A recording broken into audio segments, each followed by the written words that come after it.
But moving on to the last segment of this podcast, which is the analysis or the preview for Mumbai Indians versus Sunrisers Hyderabad, जो कि अभी कुछ घंटे में होगा match.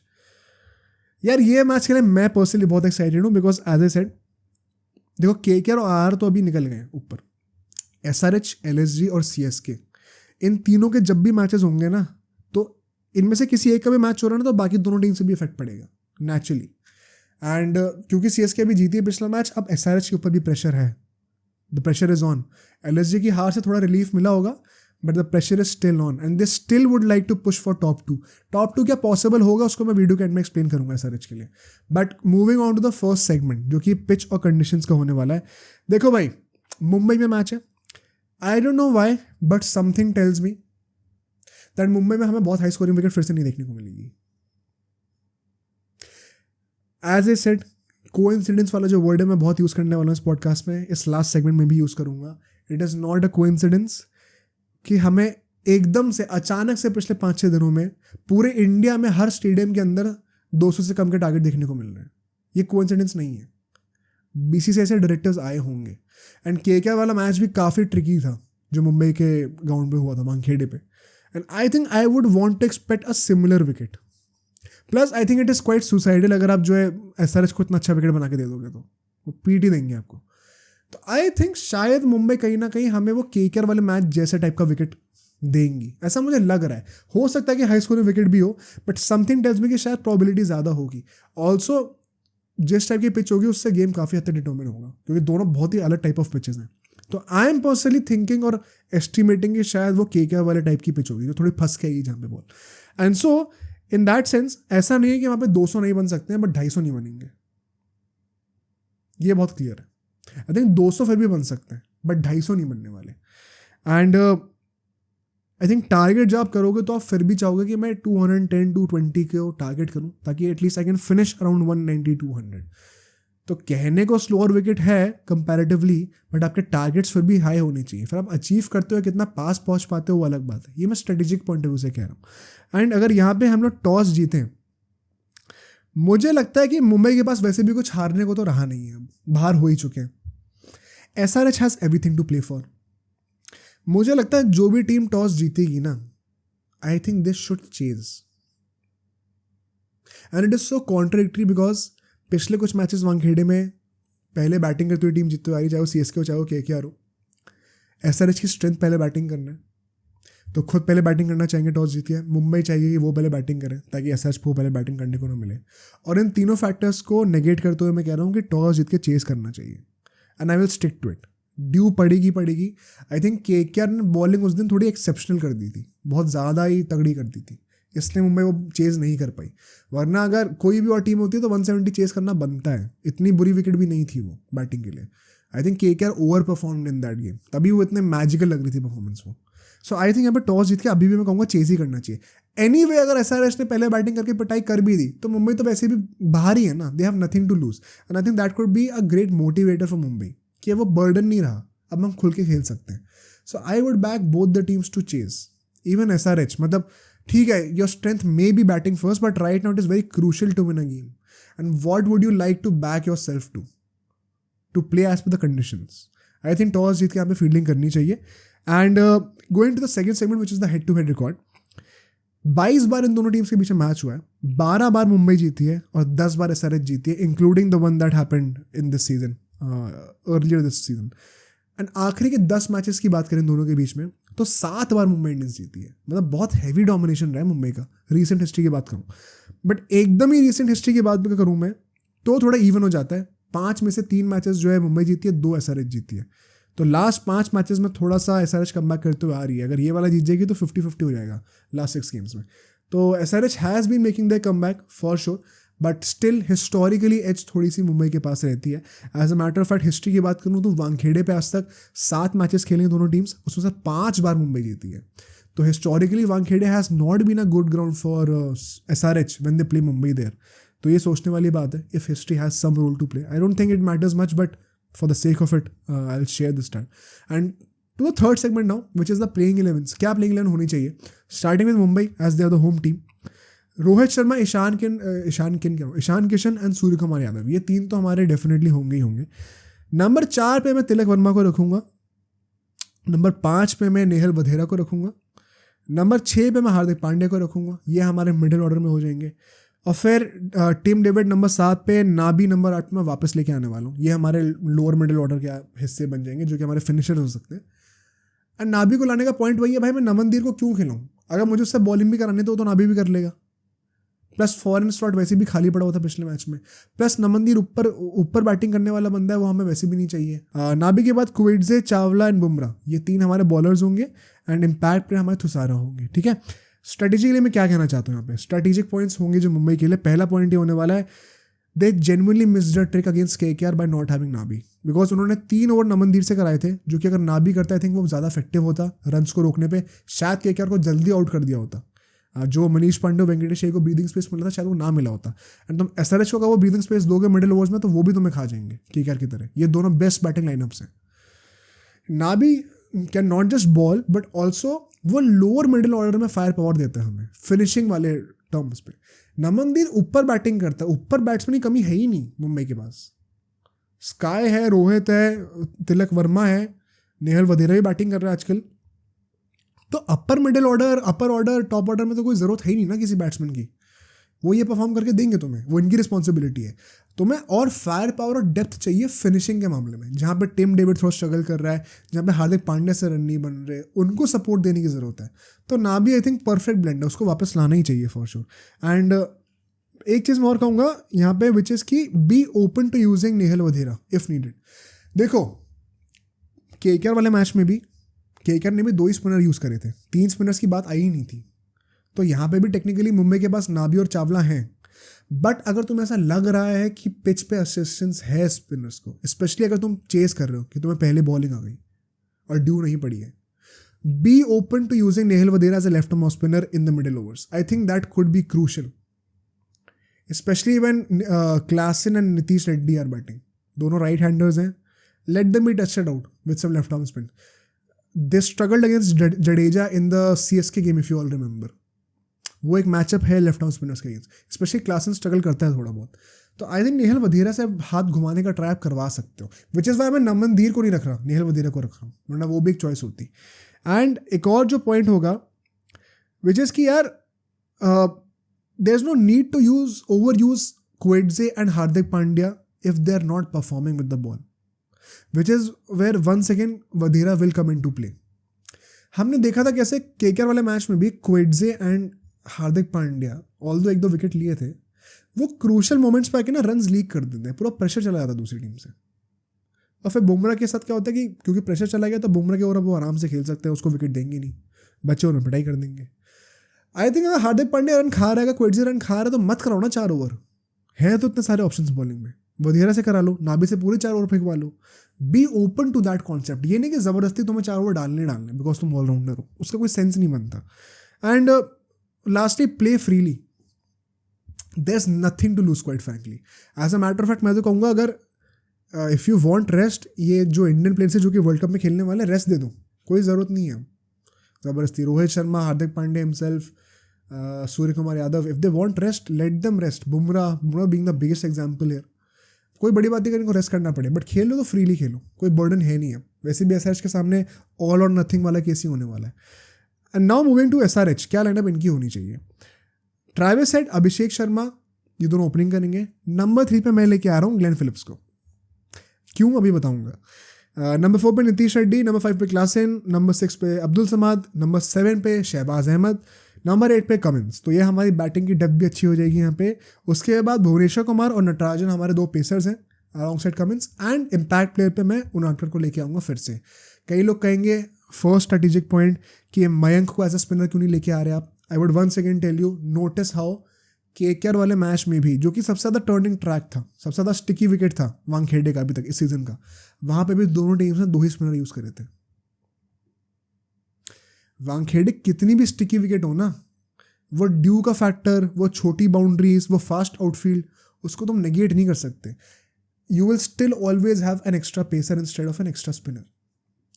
And so I think Unadkat especially given the कि वो कितना फॉर्म में है, he is way more into form as oppose to Mayank Markande, plus wickets भी ले रहा है एंड स्लो डिलीवरीज को बड़ी अच्छी तरीके से यूज़ कर रहा है, जो रसल कर रहा था ना वो। आई थिंक वो भी स्लोअर कटर्स बाय पेसर्स वो भी इक्वल इफेक्टिव होंगे हमें जैसे स्पिनर्स होंगे. तो उनादकर को मैं लेके आने वाला हूँ as an impact player. And plus Mayank Markande को तुम वरुण चक्रवर्ती और नारायण से कंपेयर नहीं कर सकते यार. I think they over perform, वो खुद भी ओवर परफॉर्म कर रहे थे एंड उनके स्टैंडर्ड्स वैसे भी ज़्यादा हाई हैं. सो अनफेयर हो जाएगा. नेक्स्ट वुड बी कि क्योंकि अब एक प्रॉपर स्पिनर सच कोई है नहीं शहबाज के अलावा. Now I'll be bringing in Glenn Phillips at number 3. I think he can bowl better than Markram right now. Jansen को मैं नहीं खिला रहा हूँ इस मैच में क्योंकि ऑफ कोर्स तभी ग्लेन फिलिप्स आ पाएगा बिकॉज आई डोंट थिंक वो कोई एडेड वैल्यू यहाँ पे देने वाला है. You already have Natarajan, Unadkat, Bhuvi and Cummins, 4 pacers हैं और ज़रूरत नहीं है एक और पेसर की यहाँ पे. Besides, Glenn Phillips is a big boost over Anmolpreet in the middle overs. If you notice SRH की मैं हमेशा से बोलता रहा हूँ यही वीकनेस है कि मिडिल ऑर्डर में कोई इंडियन फायर पावर देता ही नहीं है. नीतीश रेड्डी हाँ चला पिछले मैच में but you can not expect him to do it regularly. And so you need at least one between Klaasen and the other foreigner which is either Markram और Glenn Phillips in this case. At least one of them to perform in every match. वरना फिर तुम फिर से दोबारा पूरा top heavy जा रहे हो कि हेड और अभिषेक ही हमें अच्छी स्टार्ट लेके देंगे, अगर उन्होंने नहीं ली तो हम फंस गए. वो अप्रोच कितना ही सस्टेनेबल होगा. आई थिंक ग्लेन फिलिप्स को ट्राई करने का टाइम आ गया. He would be raring to go and वो एक्स फैक्टर आई थिंक सही मौका है अभी यूज़ करने का. Mumbai is vulnerable right now. पिछली बार धोया था तो मॉरल बूस्ट भी है SRH के पास, इससे बेटर मौका नहीं मिलेगा. And any other point that I have for SRH is कि with this lineup they will also be ditching the one extra batsman strategy जो कि इन्होंने पिछले 1-2 मैचेस से करा था, जहाँ पे ये लोग मयंक मार्कंडे को तो टीम से हटा ही रहे थे पर बैट्समैन एक और अनमोलप्रीत के नाम पे एज एन इम्पैक्ट प्लेयर भी लेके आ रहे थे. तो इनके पास एक बैट्समैन एक्स्ट्रा था, बॉलर ये 5 ही खिला रहे थे. एंड आई थिंक वो भी मुझे कोई फ़ायदा लगा नहीं उस स्ट्रैटेजी का बिकॉज SRH के साथ सीन पता क्या है. पहले बात तो इनको अपनी बॉलिंग स्ट्रॉन्ग करनी चाहिए तो by all means add an extra bowler. दूसरी बात इनकी बैटिंग ऐसी है ना कि अगर जीतना होगा ना मैच तो वो जो करंट बैट्समैन टीम है वो भी जिता ही देंगे. वो एक एक्स्ट्रा अनमोलप्रीत ऐड करने से आपकी टीम में कोई डिफरेंस नहीं आने वाला. उससे बेटर एक बॉलर को लेके आओ जो कि शायद आपको 15-20 रन बचा के दे दे बॉलिंग के वक्त. तो आई थिंक वो एक्स्ट्रा बैटर अप्रोच इनको यूज़ करने की ज़रूरत नहीं है. अगर जीतना होगा मैच तो ट्रैविस हेड, अभिषेक, क्लासन, नीतीश ये सभी जिता देंगे. और नहीं जीतना होगा तो ये भी नहीं जिता पाएंगे. फिर एक्स्ट्रा बैटर भी नहीं जिता पाएगा, अनमोलप्रीत अकेला के नहीं जिता पाएगा. सो आई थिंक यही स्ट्रैटेजी ने स्टिक करनी चाहिए, यही 11 पे स्टिक करना चाहिए, यही कॉम्बिनेशन पे स्टिक करना चाहिए. And moving to the key battles, पहला की बैटल होगा Rohit Sharma versus Natarajan. For obvious reasons, Rohit Sharma has struggled a lot against left-arm pacers in this IPL. 5 bar out हो चुके लेफ्ट आर्म पेसर्स पे. Stark तो out नहीं कर पाए थे. लेट्स सी नटराजन आउट कर पाते हैं कि नहीं. Natarajan has been in great form, much superior than Mitchell Starc right now. So उसका फॉर्म तो अभी मतलब जिस तरीके से चल रहा है कोई बड़ी बात नहीं कि उसको स्टार्टिंग में 6 ओवर में बॉलिंग कराई जाए and make a matchup against Rohit Sharma. Besides अगर रोहित शर्मा डोमिनेट कर देता उसको तो भी there is no respect because वो उनादकर आएगा बॉलिंग करने के लिए.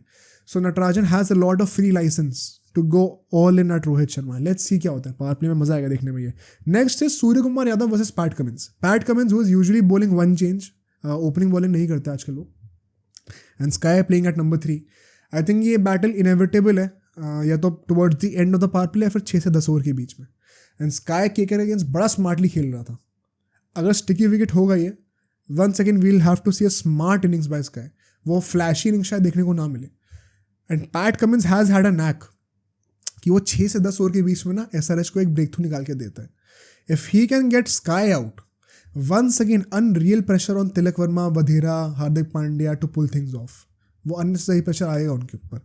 सो लेट्स सी इसमें क्या होता है. Moving to the next battle which is Tilak Varma and Nehal Wadhera versus Shahbaz. Shahbaz definitely bowling at least 1 over तो करना चाहिए, स्पेशली अगर मयंक मार्कंडे नहीं खेलने वाला तो. एंड मिडिल ओवर्स में 2 left handed batsman Wadhera and Tilak Varma, they should be looking to target him, especially as per Hardik Pandya's word who said कि उन्हें अक्षर पटेल को टारगेट करना चाहिए था उस मैच में. तो आई एम श्योर कि इस मैच में भी लेफ्ट आर्म पेसर को एक मैचअप बना के चल ही रहे होंगे. ये स्ट्रैटेजी बनाई होगी मुंबई ने. Next key battle being Travis Head versus Jasprit Bumrah. कुछ एक्सप्लेन करने की ज़रूरत नहीं है, सब समझ गए होंगे. जो जीतेगा इस बैटल में भाई वो SRH की बैटिंग के टाइम पे पावर प्ले को डोमिनेट कर देगा. हेड जीत गया तो SRH को पावर प्ले डोमिनेट कर देगी. मुंबई जीत गई तो फिर Mumbai is right into the game. फिर वो पूरा खोलने को तैयार है बैटिंग ऑर्डर को. I hope Bumrah bowls more than 1 over in the power play and that too regularly consistently on the trot. ये नहीं कि पहला ओवर फिर छठा ओवर, वो नहीं चाहिए, ठीक है। Next is going to be Nitish Reddy versus Hardik Pandya on so many levels. Nitish Reddy supposedly the next Hardik Pandya who will ultimately replace him, same profile के हैं।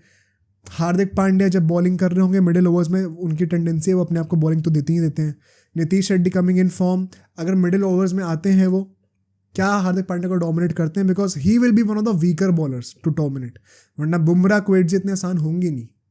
तो नीतीश रेड्डी अपना टारगेट चूज करके रखेगा कि मुझे किन किन को टारगेट करना है। So I think this could be a very plausible battle in the middle overs. And lastly, Klaasen versus Coetzee. दो साउथ अफ्रीकन्स। क्लासन को मैं चाहूँगा देखते हुए कि भाई Coetzee डोमिनेट कर रहा है उसको। I think Coetzee should take some leadership here in the meetings and try to chalk out a plan to get Klaasen out. उसमें इनिशिएटिव लेना चाहिए उसको। एंड Coetzee की टेंडेंसी रही है कि जब भी वो बॉलिंग करने के लिए आते हैं मुंबई से इस सीजन में, उसने विकेट्स लिए हैं बट क्रूशल स्टेजेस पे ना प्रेशर रिलीज कर देता है रन्स खा के बहुत ज़्यादा। एंड क्लासन तो आएगा ही मारने के लिए। अगर क्लासन आउट हो जाए तो फिर प्रेशर भाई बहुत खुल जाएगा, बिकॉज फिर शहबाज और कमिंस से एक्सपेक्ट कर रहे हो तुम फिनिश करने के लिए, और वो तो होने नहीं वाला। So to seal off the death overs more और less, this battle is going to be very important, Coetzee versus Klaasen. And so moving to the predictions.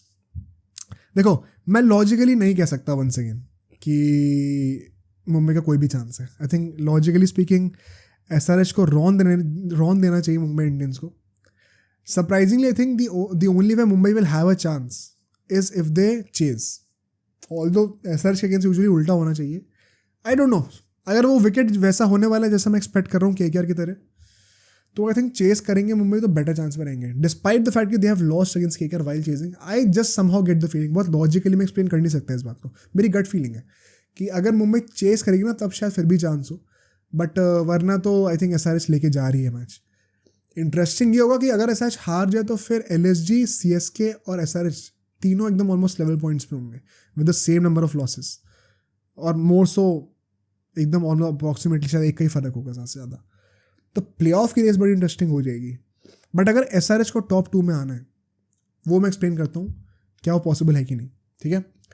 क्या SRH टॉप 2 में आ सकती है? As an SRH fan you must be thinking यार देखो इतना तो कुछ गैप है नहीं हम में और बाकियों में, तो हम क्यों नहीं आ सकते।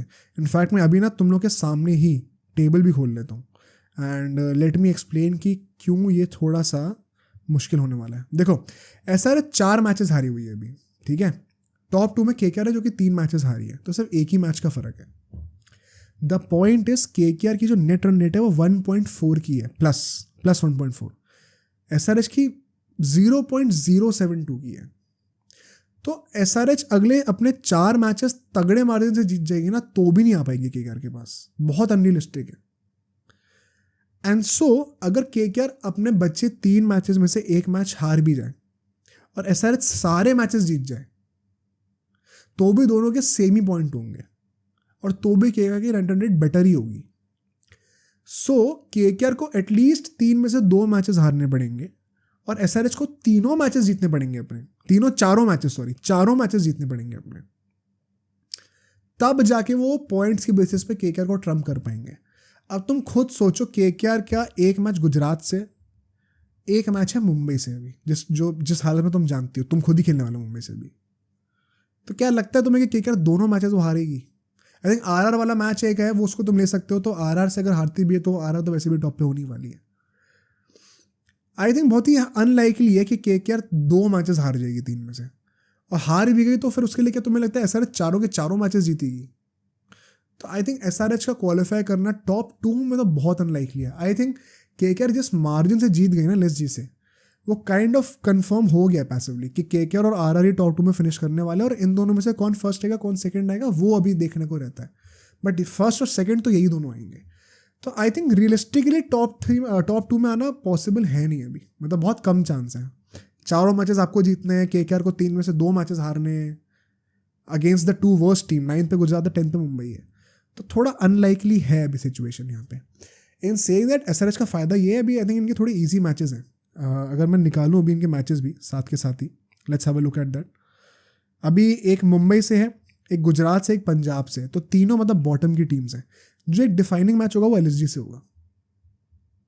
वो मैच अगर ये लोग जीत जाते हैं तो एटलीस्ट क्वालिफाई तो पक्का कर रहे हैं ये लोग। वो अगर हार गए ना तो वो 4 पॉइंटर मैच है वंस अगेन, क्योंकि एलएसजी को 2 पॉइंट मिल रहे हैं और वो एसआरएच के 2 पॉइंट खा भी रहे हैं। सो वो मैच बहुत क्रूशल होगा। आई थिंक मुंबई वाला मैच से ज़्यादा क्रूशल वो एलएसजी वाला मैच होने वाला है एसआरएच के लिए to qualify for the playoffs. But top 2 तो आई काइंड ऑफ थिंक कि अब नहीं होने वाला, रियलिस्टिकली बता रहा हूँ। आई डाउट ये होने वाला है। मुंबई के लिए तो प्राइड का ही सीन है, तो उनके लिए कुछ डिस्कस करने को है नहीं। अब सोचो अगर ये क्लिप इतनी बढ़िया थी तो पूरा का पूरा पॉडकास्ट कितना बढ़िया होगा। तो अगर आपको इसी क्लिप का पूरा पॉडकास्ट देखना है तो यहाँ पे क्लिक करिए, और अगर आपको ऐसे ही और क्लिप्स बिंज वॉच करनी है तो यहाँ पे क्लिक करिए।